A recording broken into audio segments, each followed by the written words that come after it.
It looks like finally it works. So I've been driving down trying to find a good spot to have this conversation. And finally now I think I have a little bit of connection. So I better just go ahead.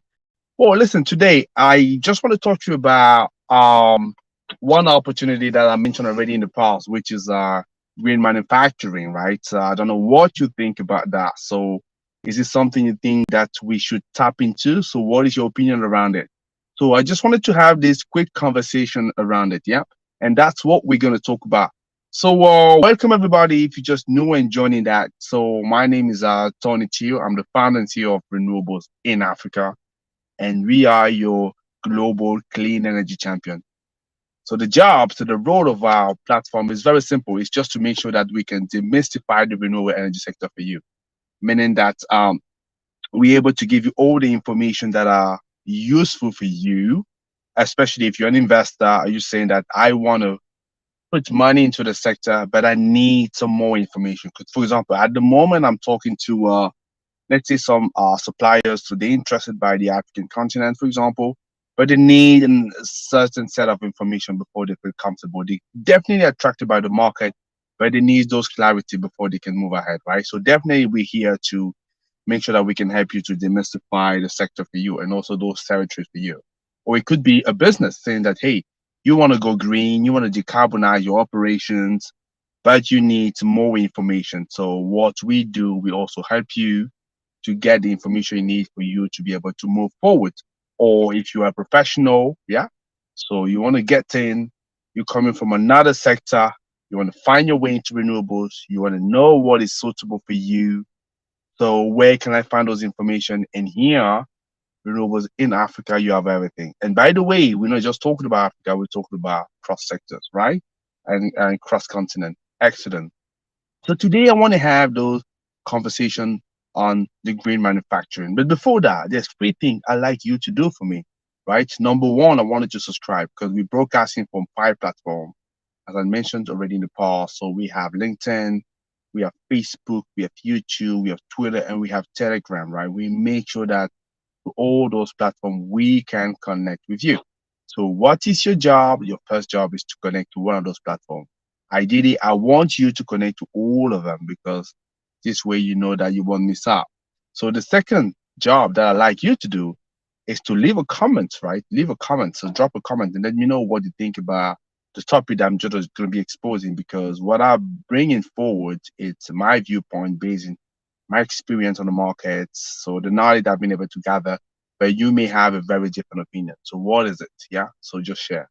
Right. And the third things, yeah, once you subscribe, once you leave a comment, to share this video. For example, if you're watching it right now, please do share it because I'm sure a lot of people will find it very, very useful.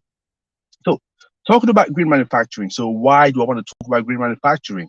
So first of all, I'll say I had already free conversation regarding this topic. And usually when I get the topic like that coming into my mind or coming into my, I would say my current state of play in life, it means that, somewhere, somehow I gotta talk about it, right?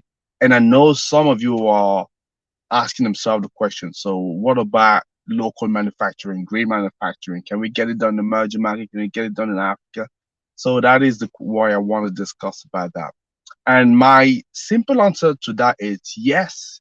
So green manufacturing, it's very much interesting, and that's something that needs to be pursued in the different market, right? So we need to scale it up.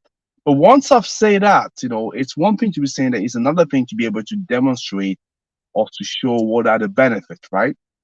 And I can definitely mention to you three benefits that I want to talk to you about, right? So why I believe so local and green manufacturing, it's very important. One thing that we need to be tapping into, and what are the benefits there, right?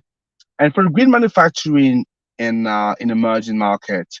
So first of all, it's important to realize that one thing that COVID has clearly highlighted is the fact that when you have just one region of the world that seems to be supplying the rest of the world, is good at times. Clearly, it brings costs down, but it's a big problem, right? When all of a sudden that region is stranded, and we can get hold of all the part, the component we've become so used to, right? And that's what we found out with COVID, right? So especially a lot of, if you talked about for the renewable energy space, a lot of component will come from Asia and specifically China, right? It was a big issue. And up until now, all those problems have not been resolved, right? So, and you have a lot of backlog. For example, I was talking to a very interesting lady, and she was telling me that she living in Germany, for example. She was telling me that she ordered a sofa, yeah, and something normally that will be delivered in a matter of days, right? So she had to wait for 3 months to get a sofa delivered. That's unheard of, right? Usually you hear that from certain country where they may not have access to good as easy as some other country would have, right? So that's just to tell you what it's all about. So clearly, COVID has highlighted that just being dependent on one region is not great. So it's good to diversify to make sure that there's multiple points where you can supply the same goods, right? But clearly also that has an impact on the cost.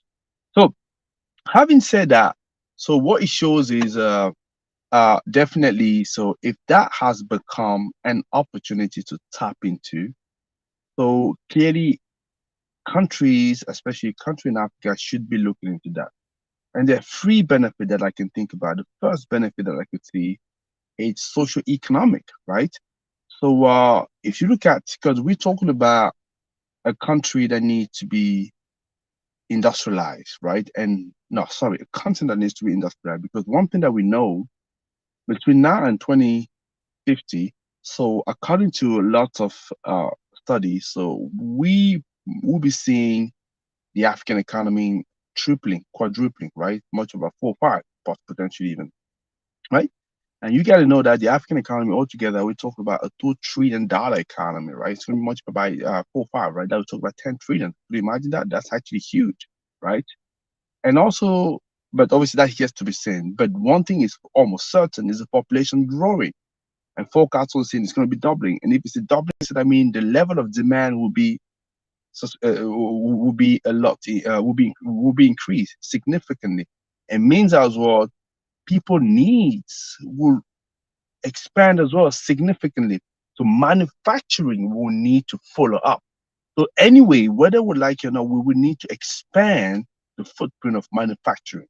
And this is why I'm saying that if we get to be doing it anyway, anyhow, so why not making the choice of going for low carbon manufacturing, right? That will have lots of benefits. So the social economic part, as I mentioned, right? So this is, for example, if you're looking at an industry like cement and steel, if they're able to go the low carbon way, low carbon alternative or other way. So I've read an excellent report from McKinsey recently, was talking about the fact that the steel and cement industry, for example, if you're looking at that, socioeconomically, it's going to create more than 100,000 jobs by 2030, which is very significant. That's very huge actually. And that's actually on a short term. 100,000, that's obviously across the supply chain, right? Not just one area, just across the supply chain. And on the longer term, they were talking about even 3 millions, right? I know those are just studies, but it allowed us already to have an idea of what's going to happen. And I believe we may obviously believe these guys have done serious research, right? And those 3 million jobs, on the over the long period, that will offset the 1.4 million that could be lost. That means we're talking about, let's say, added bonus of 1.6 million, job that are created, and that's very huge, significant. They even go further. They're saying that actually they've actually listed 8 sectors that have great potential in terms of green manufacturing. And those 8 sectors together, when you bring them, so they're about bringing something between 5 and 10 billion dollar revenue, by 2030, and that's significant. Also, it's going to help us all to offset, 70 million ton of carbon of the atmosphere. So that is not negligible, right? So that's what the benefits of green manufacturing is. I would give, and clearly the potential. It's not fully exploited as we're looking at it at the moment. So socio-economically, it's very, very important. It brings jobs, but it also brings revenue, right? So that's very much important. And that's actually only the first benefit. So the second benefit that I could see, right, is the fact that it's going to be helping attracting investors. Why? Because across the world, with the decarbonization agenda, right, a lot of investors are looking for opportunities for projects where they can, put their money in, yeah, in order to follow the decarbonization agenda. So if you position yourself, you know, into this aspect already, into this slot, you're going to be attracting this guy who have a lot of money, but just looking for places where they can do it. Because they're looking at two things. They're looking at places where they can manufacture goods. In fact, those investors, that's what we need to understand. They're doing it even selfishly, right? Because they want to be manufacturing goods that they need, but they want to be doing that at a cheaper cost. But they also want to be doing that respecting the norms that are actually coming up right now. Because you know that there's all sorts of norm standards that are coming up, right? So ESG, so the um, carbon offset trading mechanism, carbon border mechanism. There's all sorts of regulation that are coming up, right? So investors are really looking for that. So if Africa and emerging markets can position themselves there, say, hey guys, we want to still manufacture your goods, but coming our way, let's do that the green way because we have put together the system, the processes in order for us to do that in this country, right? In our country. But all of a sudden, it will be very, very interesting. So, yes, definitely that second aspect, the fact that it's going to bring investor, that's good. And when you bring an investor in a country, guess what? Other sectors are going to benefit, right? Because the investor is already there, is already in the country, is already investing into one sector. Let's say he's investing into opening a new factory that is green, yeah, that's low carbon. Obviously, that same investor will be looking at what else can I invest into the country, because if I can maximize the money that I have, the fact that I'm already into the country is better, right? So that's what I'm saying. You're attracting some investors, and all sectors will benefit. The food economy will benefit. So by positioning yourself into this slot, right? It's very much interesting for this country. So the third aspect that I could see with regard to green manufacturing, it's simply the fact that it's also going to help countries to avoid having to go through a tough transitions path, right? That's West countries are going through at the moment, an expensive one, expensive and painful, and that they're going through, right? So that means if you know that you need to industrialize a country and you're making the smart choice right now to do it the green way and not having to anyway go and face the same problem that people are facing right now and they're struggling to rectify, so you just saving yourself a lot of money. Yeah. So this is the thing. So doing it, you're avoiding a big cost later on. So that's another big benefit, maybe the biggest for me in terms of the green manufacturing. If we were to choose this path, so people would be actually inspired to do it this way. So I found it very, very important. Yeah, there's no need to go and repeat some of these mistakes, right? So that's one thing I would say. So those are the three, I would say, benefit that I see, right? So for people going the green manufacturing way, right?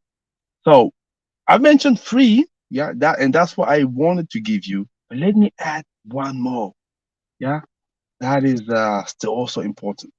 It's simply the fact that we're all living in the same planet, and what it means that for us to achieve the objective of 1.5 degree, right, by 2030, we won't be obviously temperature increase. We won't be able to do that if also Africa doesn't play its part. So we also have a responsibility to play our part. Yes, I would agree. The continent has a smaller legacy responsibility with only 3% of emissions or 4% of emissions been caused by Africa. However, we're still also seeing the some of the biggest consequences, right? And the fact that we don't have as much money as the other people, so we're struggling big time. We've seen that, for example, what happened recently in Nigeria with the floodings. Other countries have seen that, and then many other countries suffering, right? So we need to be aware of that. So we have our part as well to play, and people in the world are not going to be able to reach that if we also don't bring our contribution. So these are the points that I wanted to share with you today. So I know I had to run it from my car because I had some commitment I had to abide to, and yeah, I wanted to still talk to you. So this is what I could say. So I don't know if there is any questions. If there is any question, I'm more than happy to take them. Otherwise, we can call it a day. But just to summarize, to say there's three benefits, three main benefits. I've added three plus one I added. So the first benefit is socio-economically, meaning that if we develop low carbon or alternative for manufacturing, so that will bring jobs, a lot of jobs. And I talked about the cement and steel, saying that according to McKinsey studies, it's going to bring 100,000 jobs by 2030, across the supply chain, and 3 million overall. If you're looking at the longer term, that would offset $1.4 million jobs that will be lost. Yeah, very much important, very significant. It brings money as well. So between $5 and $10 billion it's going to bring. It's going to reduce as well emissions. Yeah, I talked about 70 million tons of CO2 removed from the atmosphere. Yeah, that's very much important. And I also talked about the fact that the fact that it's also going to be help us attracting investors who are looking for project where they can attach the money into. So by positioning yourself this way, you attract those investors, and the whole economy can benefit. Very much important. And last but not the least, I've also mentioned the fact that by doing it, we are avoiding to go the painful and difficult pathway and expensive as well of having to decarbonize an industry later on, right? And this is what developed countries are going right now, and they find it very, very difficult to do because they're just so dependent of the way they build stuff. So those are the three that I mentioned. And the little one, the fourth one that I mentioned that was added bonus is just the fact that we need to play our part, right? So to make sure that we can contribute to the common objective, which was to limit the rise of the temperature to 1.5 degree, you know, by 2030, even if by the look of things, we most likely won't be able to do that. That's what I had to say. So hopefully you find it interesting. I'm not seeing any questions from you, so I'm taking it that you are all comfortable, you are all okay. So as usual for me, a pleasure to be talking to you. I will see you on Friday when we're gonna be talking about renewables and money. It's all about the business of running a renewable energy business. So how do you do it, right? So yeah, that's what we're gonna tackle. So in between then, guys, you have a lovely evening, and I'll talk to you soon. I gotta move now. Take care, guys. Bye.